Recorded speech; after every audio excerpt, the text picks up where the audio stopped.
This is the Whole Care Network.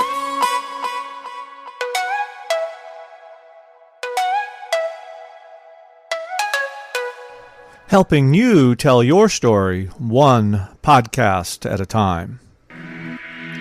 Content presented in the following podcast is for information purposes only.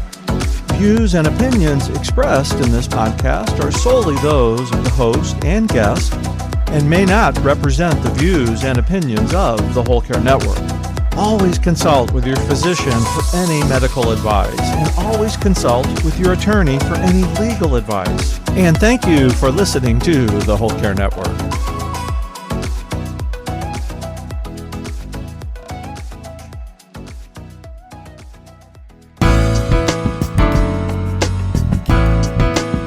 So precious time is that time of saying, you know, your I'm sorry's and your I love you's and your thank yous and goodbyes and that sort of thing, because it makes the after death so much.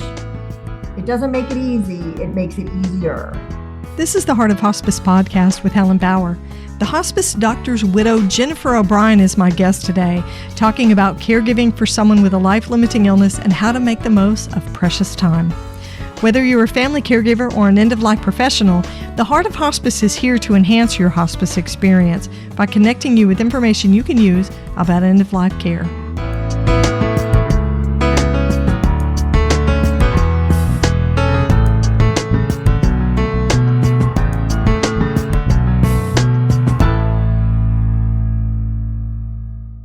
This episode of the Heart of Hospice podcast is sponsored by the Tree of Life Conference by International Doula Life Movement. Join IDLM at the Tree of Life Conference in San Antonio, Texas, November 1st through the 4th. The Tree of Life Conference is more than just workshops and seminars. It's an opportunity to connect, learn, and renew your commitment to compassionate care. Attendees will hear from expert speakers like end-of-life educator Barbara Carnes and Death Deck co-creator Lisa Paul. Visit internationaldoulalifemovement.com for more details. My guest today is a return guest, Jennifer O'Brien. Jennifer O'Brien has been a practice management consultant to physicians, served as CEO for 2 large medical practices, and held administrative positions in 3 academic medical centers. She's had over 35 years in healthcare.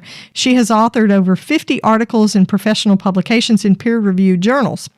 The art journal that Jennifer kept as a form of self-care during her late husband's 22-month illness was published as The Hospice Doctor's Widow, a Journal. It's won several awards for both the content and its design. It's very unique, very beautiful. Now, Jennifer is sharing her story, her wisdom, and her experience to help others understand the role of family caregivers and the importance of end-of-life preparations. She is a friend, and she's got an amazing story to tell. She is going to be sharing her experiences taking care of her husband, Bob, who was a hospice doctor. She talks with me about the advanced care planning conversations they had. They were an important part of her relationship with Bob. You'll hear her talk about Bob's reluctance to engage in hospice for his end-of-life care. And he didn't want to die at home. She's going to talk more about that as well. You're going to hear her describe her new downloadable resource called Precious Time. It's a resource that helps healthcare workers communicate end-of-life realities to patients and their families in a very compassionate, relatable, and kind way. And it's worth mentioning that resource is free. That's a free download. So here's my conversation with Jennifer O'Brien.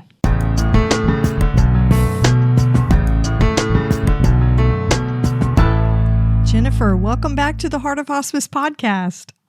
Thank you so much. It's a pleasure. It's so great to connect with you again. It seems like it's been such a long time. Well, it kind of has. I mean, there's been a whole worldwide pandemic in the meantime. A lot of life going on. So it's great to have you back on the show. Yeah. So I want to ask you a different icebreaker question today, even though I know you. This is something different. I have a set of like 50 questions. This is my favorite. because it's pretty outrageous. If you were the ruler of the whole world, who would you talk to for advice? Who would be your advisors? I would have a big team of advisors. I'm a big believer in advisors. So perhaps mostly who I consider an advisor are my dead relatives. So you would talk, it would be advisors from the beyond. There would be many advisors, many earthly living human being advisors. I can think of so many, but really, I try to be guided by my experience with them, having lost them, and what they believed in, love, and that sort of thing. I like that. Yeah.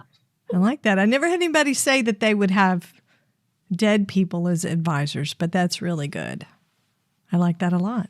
Well, when I do, I'm wearing my wedding ring today. When I do something like this, I really want Bob with me. And that's just how it works.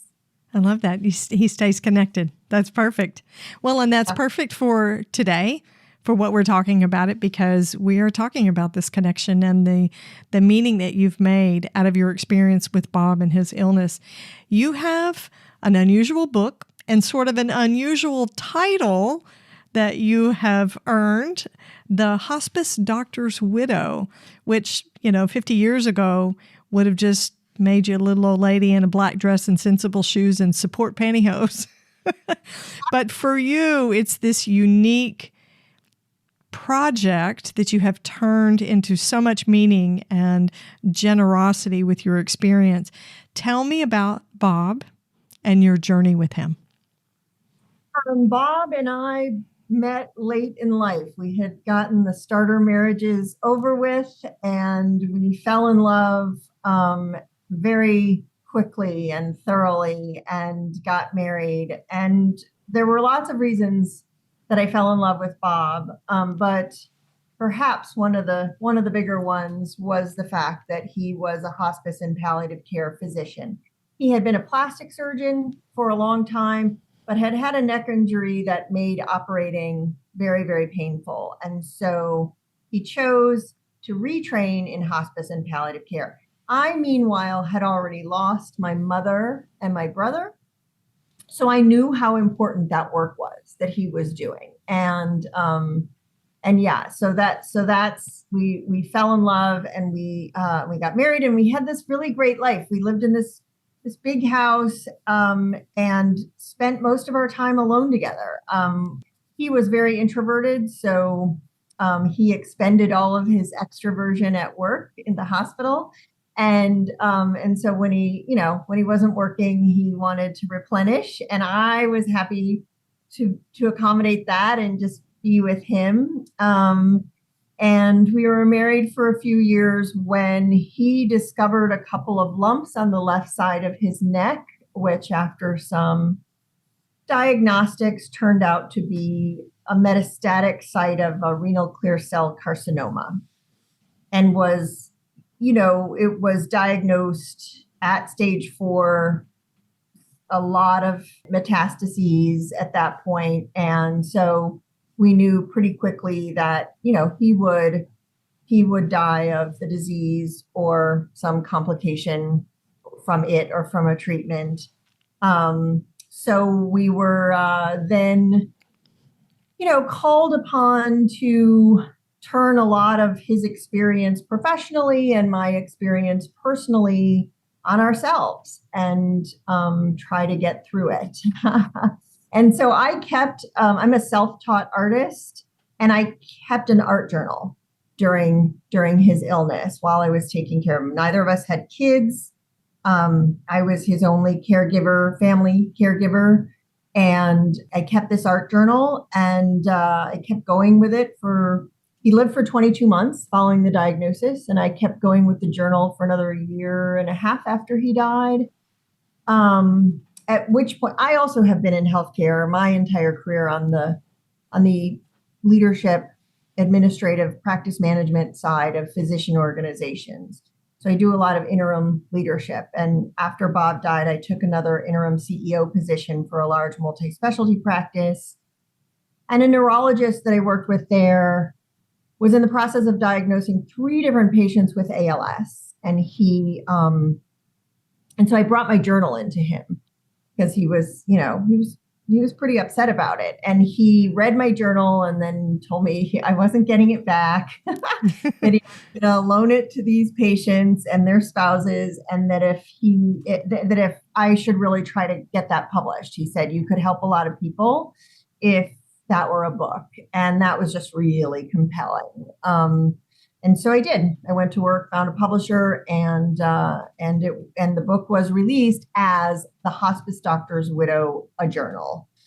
I really feel that title is concise. It's an interesting title. It's caused people some problems when they want to give the book as a gift.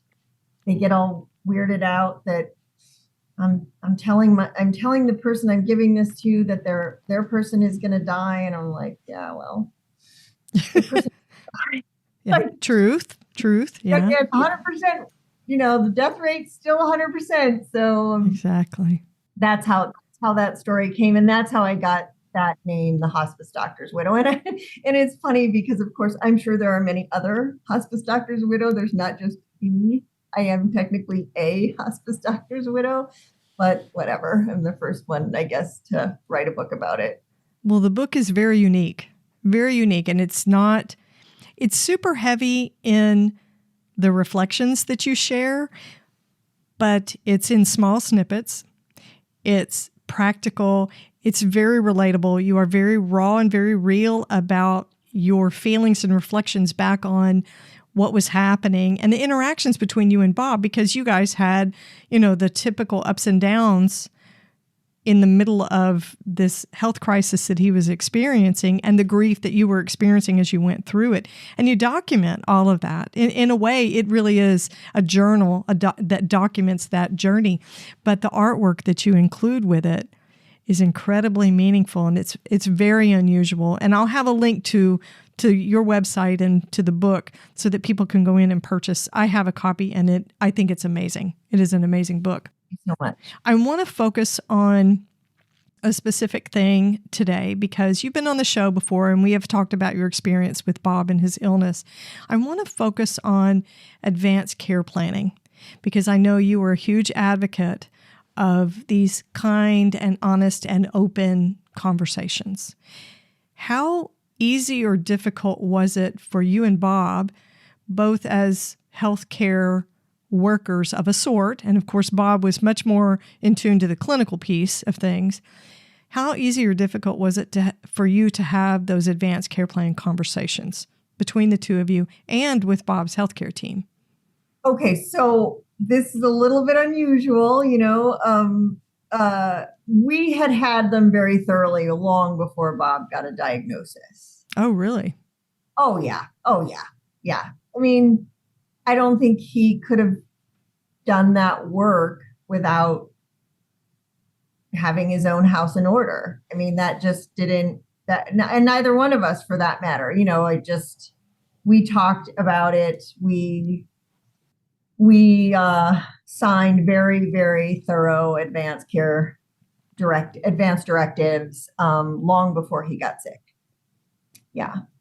I had a really good idea of what he wanted and what he didn't want just from the dinner table discussions, he'd come home and talk about patients and say, this person, whatever wants this. And then he'd tell the story and then he'd be like, yeah, Jen, I'm not going to want that. Yeah, don't ever do that to me. Don't do that to me.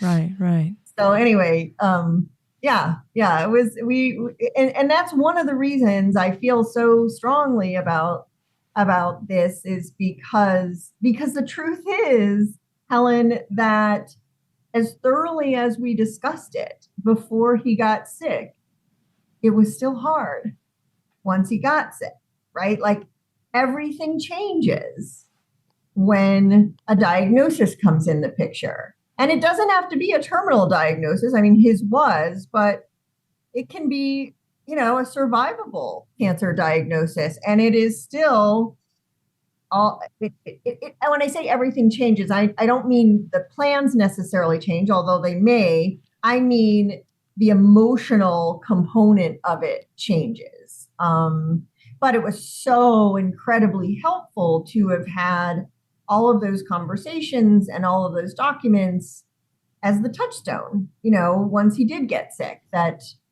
there's actually a really funny story about our advance directives. About anyway, I had a question that I would periodically ask him. So okay, I'm just going to tell the story. What the heck? Just tell it. Just tell it. The first time Bob and I slept together. Oh, that I wasn't expecting that. And I do mean sleep, not just, because I'm not a great sleeper. So that's the bigger commitment for me, is to actually sleep. But we of course got friendly. And then after all that was over, he kind of sighed back in the bed and said, well, if I have a heart attack in my sleep, don't call the EMTs until I'm cold and blue. And that was the first time you were intimate, and this is what he said. This is pillow talk afterwards? Yes, this is the pillow talk. Oh, my God. And a couple of things. One, it was good sex, right? Like, that's the answer there. And two, I had an idea of what his advanced directives were. So having said all... I don't think we've talked about this on the show before. This is good.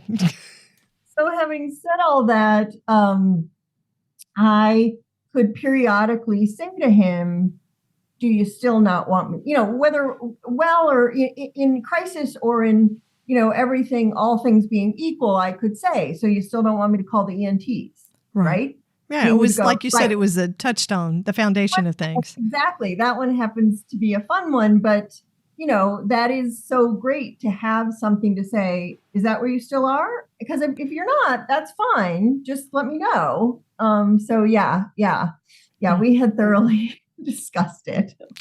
Well, That's right. Okay, I feel like we know each other very, very well at this point. I feel like I know Bob a little bit too. No, I think those things are important because, okay, so not to make a joke about the whole intimacy thing, but advanced care plan conversations are very intimate. And I'm not talking about physically intimate, sexually intimate. They speak to the very heart. Closeness, there is nothing like it. It's a closeness. So yes, that's a funny story and it involves sexual intimacy.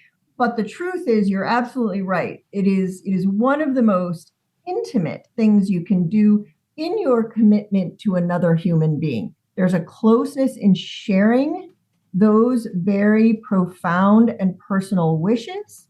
There's a commitment in hearing them, accepting them, and accepting the responsibility to carry them out regardless of what yours are. Right. And so absolutely, all humor aside, you are 100% right, Helen. That is about as intimate as it gets. And it's one of the things I talk about frequently when I'm trying to get people to understand how powerful this stuff of advance directives and just simply talking about end of life is with the people you love. Yeah. Yeah. So did you ever have a time as Bob's caregiver and decision maker that his wishes didn't align with what you wanted to do? Not quite like that. First of all, Bob, I never had until the last 48 hours or so, I didn't have to assert myself as a proxy. Mm-hmm. He was clear-headed. He was very much in charge. He was he was the doctor. And I mean, he was not going to give that up easily or willingly. So there certainly wasn't that. Ironically, there was a real issue with his decision to admit himself to hospice status. And I've kind of gone over this in my head a lot since well, mainly since the book came out, because one doesn't really talk about these things until you allow your journal to be published and people want to talk about it. But and then your story's out there for everybody. right. Oh, there we go. Anyway, I think I understand now, again, in hindsight, and I wish I'd understood better when it was happening. He was very reluctant to admit himself to a hospice status, even though he was not taking any treatment. The last chemotherapy that he'd been prescribed was an oral, and he had decided not to take it. And I knew that. I don't even know if his oncologist knew that he wasn't taking it. And we had a couple of 2 to 4 weeks of very rough time here, where he would have really bad nights, high fever, all kinds of horrible stuff. And I would get, of course, I'm not a clinical person, right? I'm doing my best, but it's all really scary to me. Sure. And in fact, it's in the journal because it was one day. It was probably about 2 weeks before he died. He'd had a particularly bad night. And I brought it up again. I brought it up a couple of times, just like, hey, that was rough.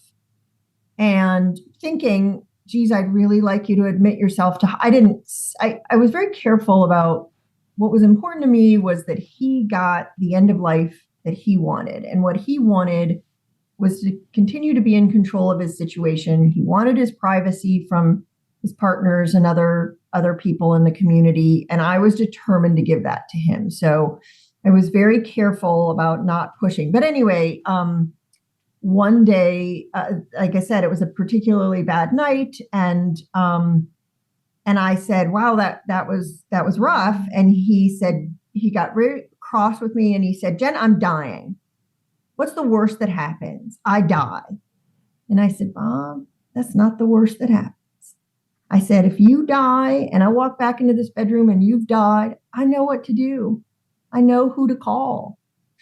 I said, but if you fall out and you have a seizure or you hit your head and you've told me, we're back to that story, don't call the EMTs until I'm cold and blue. Right. Well, what do I do then? You leave me with like, what do I do? And then the sheriff, I live in Arkansas. The sheriff shows up in a couple of weeks and says, lady, you let your husband die. Yes, you left him on the floor. Mm-hmm. Right. And his eyes got really wide and he realized I had a very valid point, and he called and started the process because he knew that if all that happened while he was on hospice status, then I would simply call hospice and they would help me, make him comfortable until he died. But if he wasn't on a hospice status, then we were in trouble, right? So. Yeah. So that was a big, and then I also know, and I knew this then, but I wasn't connecting the dots. I knew he did not want to die at home. I knew I could get him into a facility. I knew I was capable of that, but I didn't tell him that. And I think that was his other reluctance. He was like not sick enough to be admitted to a hospice facility, but he didn't want to die at home. And I knew I could handle taking care of him at home and then getting him into a facility before he died, which I did. Jen, I've heard you tell this story about Bob before, but I don't remember the component about his not wanting to die at home. What was his reason for not wanting to be at home when he died? I never did ask him that, but I can tell you what I think it was. He started working in a hospital when he was 18 years old as an orderly. And he worked in a hospital for 50 years. And he was more at home in a hospital than sometimes he was at home.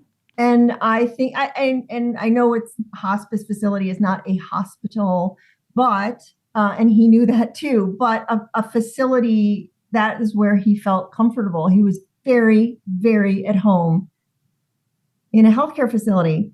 Yeah. And I think that's what it was. I think that's why he wanted to die inpatient hospice. I think that's super important for people to hear, because a lot of times, especially people who work in end-of-life care, we think that quote-unquote good death happens at home, right? We don't like the mechanized or the medicalized deaths that occur in a hospital, but some people just don't want to die at their own home. And there are numerous reasons. I was just curious about Bob's, his thinking. But he was so at home in facilities, healthcare facilities, so it makes perfect sense. Yeah. I am loving this conversation, but we're going to take a break right now. There's more to come. In a world where compassion and community are needed more than ever, the International Doula Life Movement presents the Tree of Life Conference. Join IDLM November 1st through the 4th in San Antonio, Texas for an extraordinary experience in end-of-life care. The Tree of Life Conference is not just an event, it's a movement towards making a positive impact. Attendees will hear from expert speakers, including award-winning end-of-life educator Barbara Carnes, Lisa Paul of the Death Deck, Brenda Kazire and Nancy Hireman of Odonata Care, and end-of-life advocate Helen Bauer, host of the Heart of Hospice podcast. The Tree of Life Conference is more than just workshops and seminars. It's an opportunity to connect, learn, and renew your commitment to compassionate care. This event is made possible by the team at International Doula Life Movement, who believes in the power of empathy, education, and making a difference in the world. Don't miss out on this transformative experience. Join IDLM at the Tree of Life Conference in San Antonio, Texas from November 1st through the 4th. Visit internationaldoulalifemovement.com for more details and secure your spot today. When you were having advanced care plan discussions with Bob's healthcare team, how did that go? Was it easy or difficult? Or, did you have those conversations? We didn't. Those conversations were all private between us. Our palliative care was all DIY. Really? There was no palliative care team. And I think the person who suffered the most because of that was me. Yes. Bob knew what he was doing.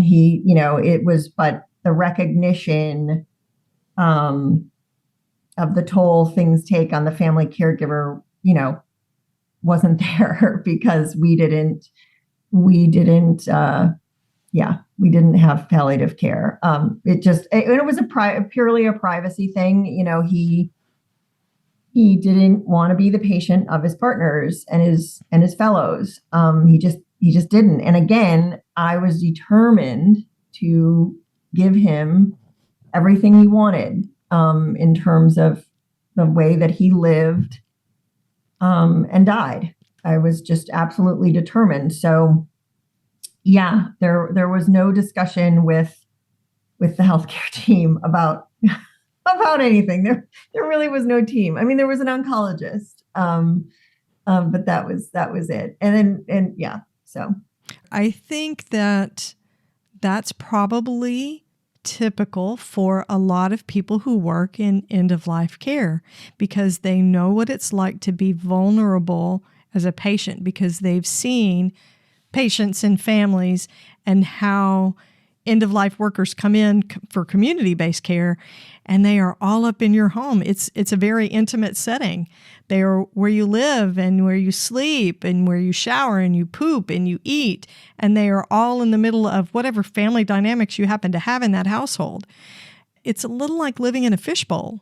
Oh, yeah. And I have to say that if I worked for an agency, I don't know that I would want my previous coworkers coming in and witnessing whatever dysfunction I had going on, whatever bad habits, whatever relationship dynamics I had. Totally. I think that would be a huge privacy issue. And you'd have to wonder if people carried that information back to the office and water cooler gossip happened at your expense. Sure. Yeah. Yeah. I like to think it wouldn't happen over bodily dysfunction, but it might happen over family dynamics. I can see that going on. Yeah. Let's face it. Gossip is interesting.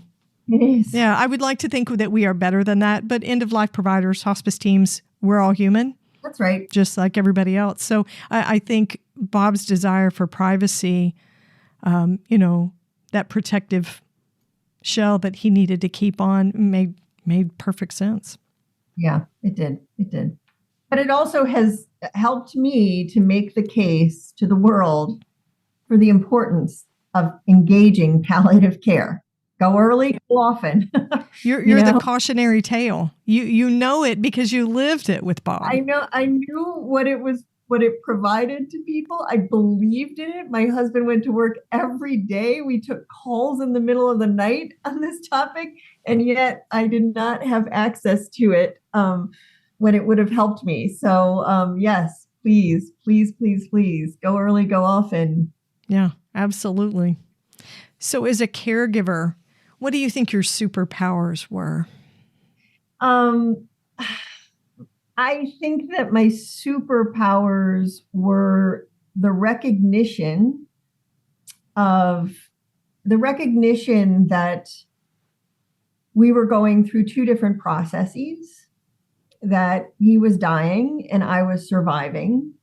And with that I would go on after he died and have to live with how I had handled our time together. And I, as a result, I had also lived that with my mother and my brother, right? They had preceded me in death. I knew what it was like after someone dies to have regrets, or hopefully no regrets, and that sort of thing. So that was my superpower.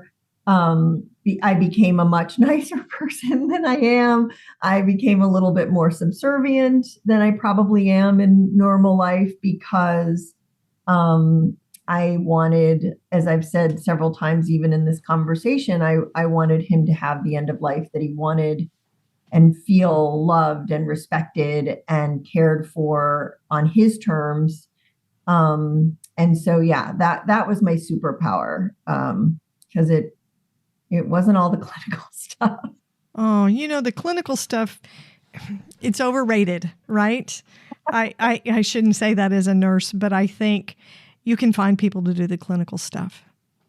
But preserving Bob's dignity, remembering his wishes for how things go, that's a huge superpower. And everybody needs an advocate like that when it's their turn to consider a serious illness or a life-limiting illness for themselves. Yeah, when he would consider a new treatment, I would just say to him, I support you in whatever you decide. Yeah. 100%. You want to do it? You want to not do it? I support you. And that's how I tried to handle, even at the really difficult times. And there were many difficult times. I mean, as any family who has gone through a cancer diagnosis, even those who have lived through it, and are still alive will tell you it wreaks havoc on a relationship. And so there were many, many times that were very difficult in the relationship. And I still maintained, for the most part, my superpower. Wonderful. So part of the work that you do is to provide support and resources for other caregivers and for healthcare professionals as well, right? A lot of support and resources for us. You have a fantastic resource that you published not too long ago called Precious Time. Tell me about this, and who's the target audience for this particular resource? So Precious Time goes back to when Bob was long before he got sick. He would use that term, and he would always say it with the emphasis on the word precious, which I at first thought was a Southern thing, umbrella insurance, precious time, but it wasn't. It's the type of time. He would tell the patient, the family, moreover, you're into precious time. And what the families understood from this and what he meant by it was, your death is coming. This is not going to go on forever. This is the precious time stage. And precious time is when you say what you need to say and you don't say what you will later regret. And that was, I think that was part of my superpower too, is I knew about precious time thanks to Bob.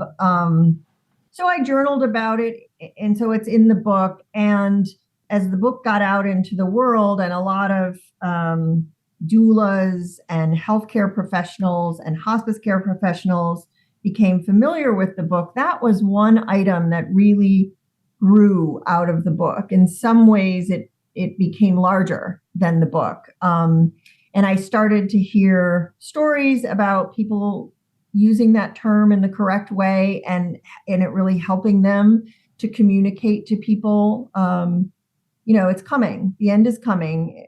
And so I created a free download that's called the Precious Time Implementation Guide for Healthcare Professionals. And it's a pretty robust little download.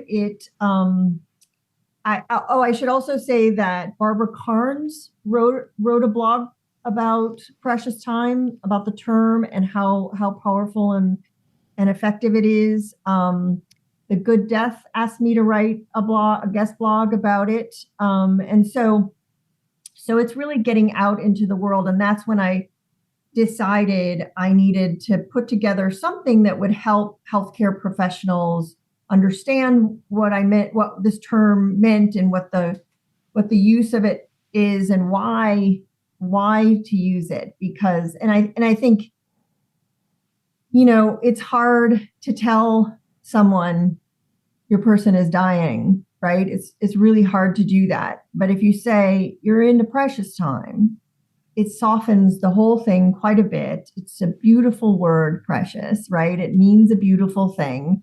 And it's easier on the professional to convey that news using the term precious time than just about anything else I can think of.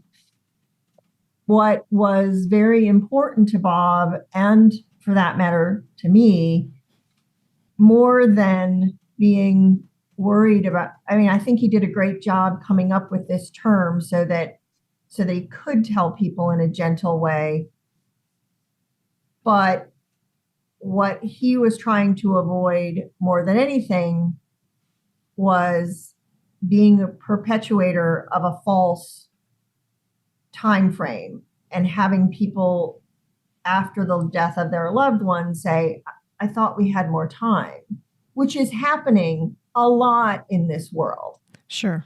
Right? We've got people who have a cancer diagnosis for years, and that's great that it's able to be managed, but then they ultimately die of the cancer, or they die of a complication from the treatment, and their family is like, well, but I thought we had more time, right? But Right. with that diagnosis, to some degree, maybe precious time doesn't start at diagnosis like it kind of did for me and Bob.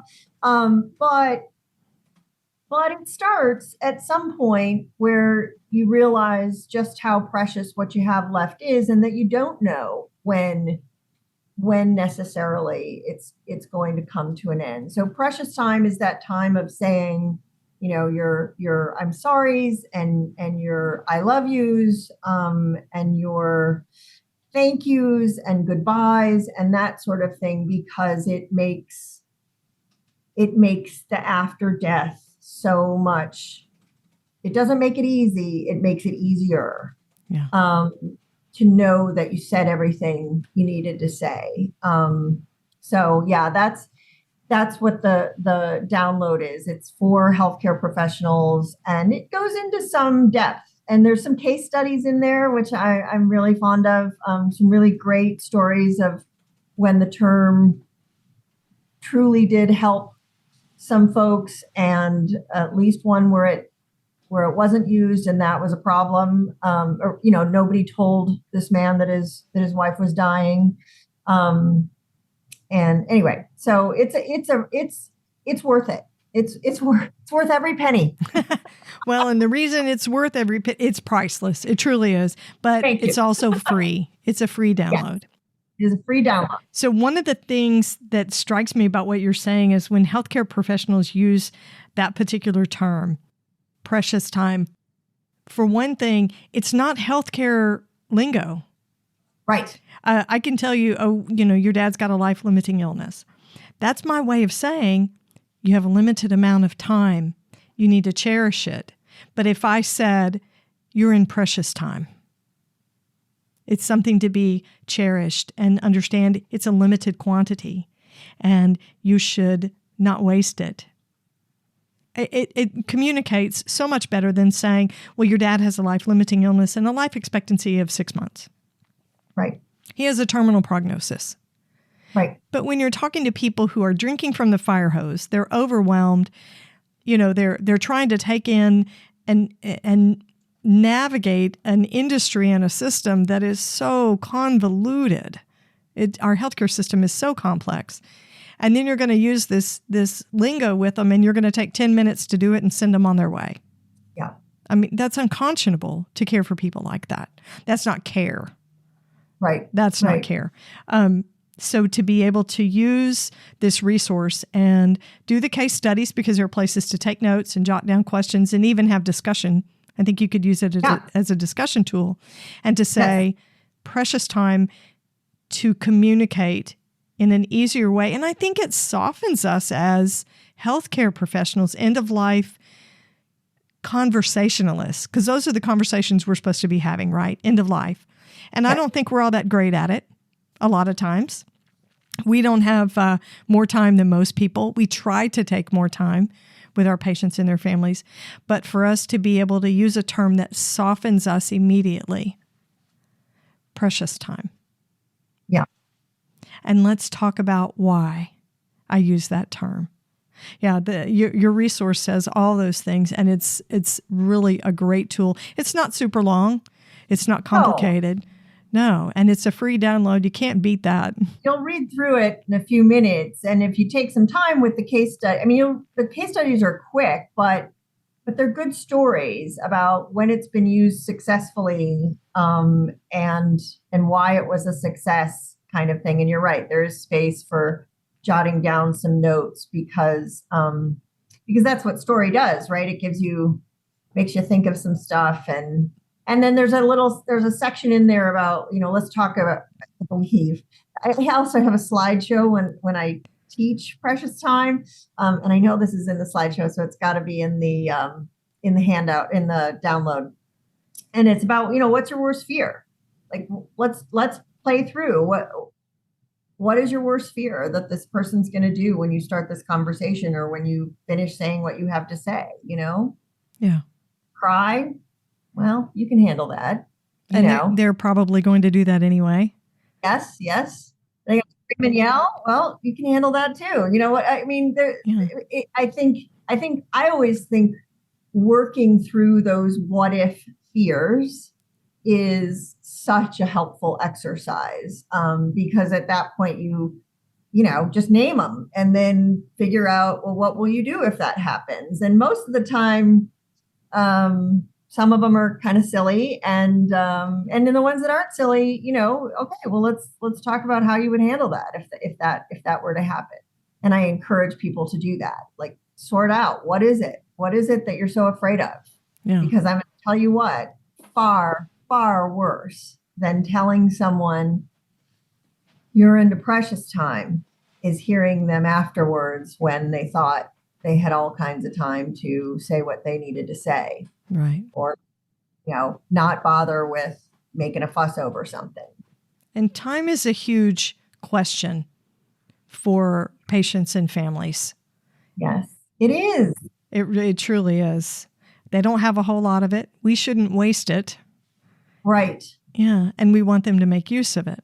But, the average duration for a family caregiver is 4.9 years. Okay. So I was only at it for 22 months with my husband, but the average is 4.9 years. So when you think about that,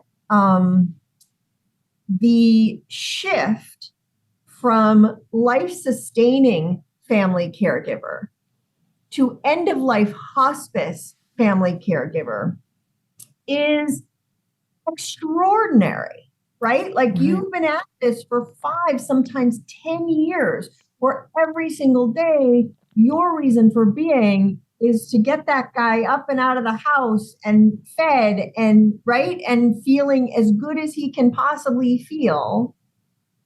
And then at some point, we shift into end of life and hospice type family caregiving. Most people do not have a lot of experience with that. And it's a whole different focus, right? We have a whole different goal in mind. And that's a very difficult shift for people to make.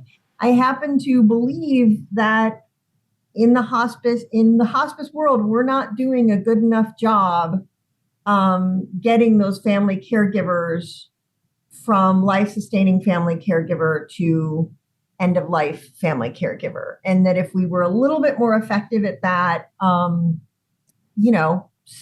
it would probably, certainly would be easier on the family caregiver or smoother. And it would probably be easier on the professional caregivers, right? Because it'd be a lot less of the, I don't understand, but you said this, and phone call. It probably would cut down on the calls to the 24-hour line in a lot of ways. Right. People who take themselves off of hospice or go to the emergency room because they're frightened about what's going on. This is a very good example of our patients. The majority of them are only with us for 2 weeks. I know. 2 weeks. I know. And yet they've been caregiving, like you're saying, for what? Sometimes years. Yes, especially Alzheimer's and dementia caregivers.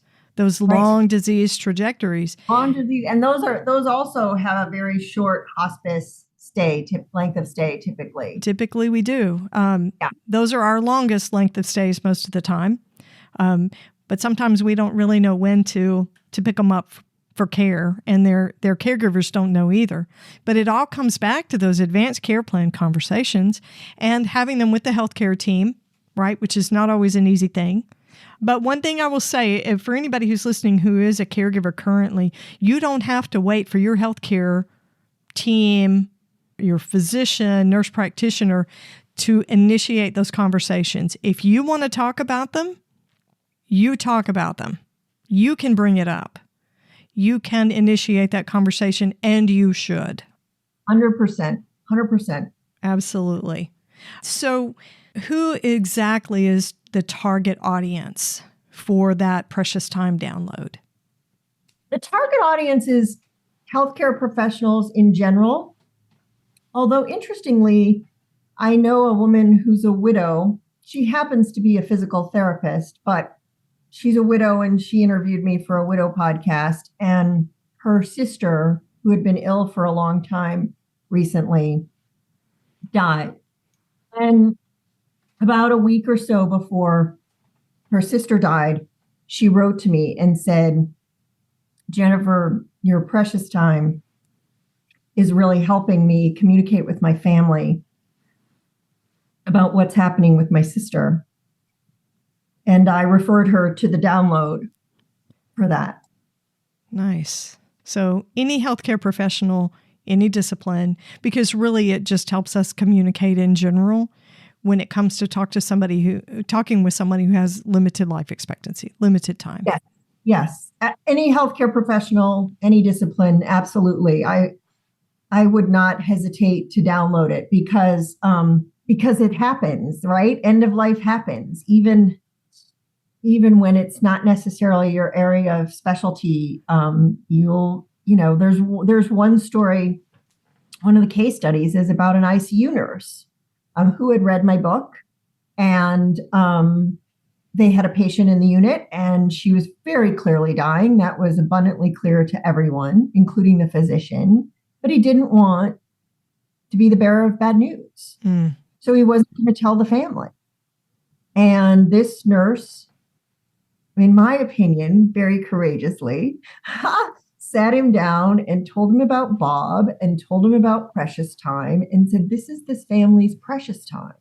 And if you don't tell them, then they're going to miss it." Yeah. And sure enough, he got on the phone and called that family in, and they were able to be there before their person died.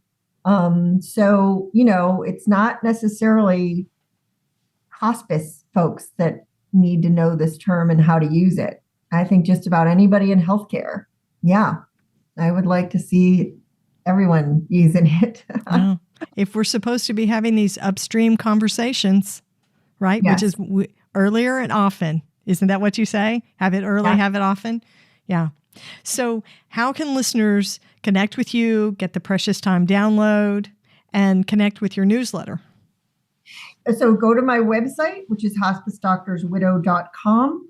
And there's a resources page that has the Precious Time download as well as a number of other downloads.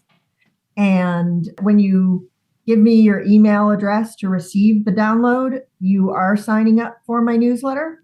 So you'll get that. Or if you're not interested in any downloads, at the bottom of every page of my website is a sign on for the newsletter. And it's a fantastic newsletter. I subscribe. I think it's great. Lots of good reflection, good resources.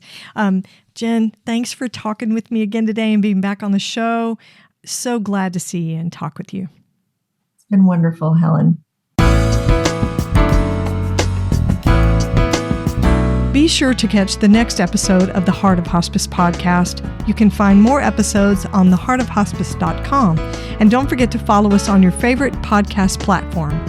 You can connect with the Heart of Hospice on Facebook and Instagram and send your questions or comments by email to helen@theheartofhospice.com. So remember, no matter who you are or where you are in your hospice journey, you are the heart of hospice.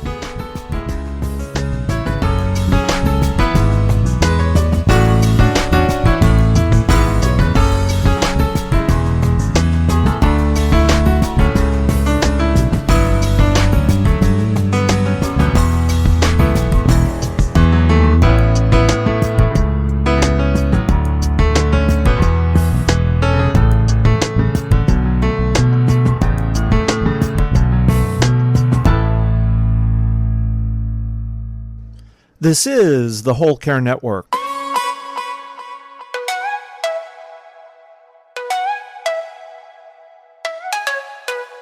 Helping you tell your story one podcast at a time.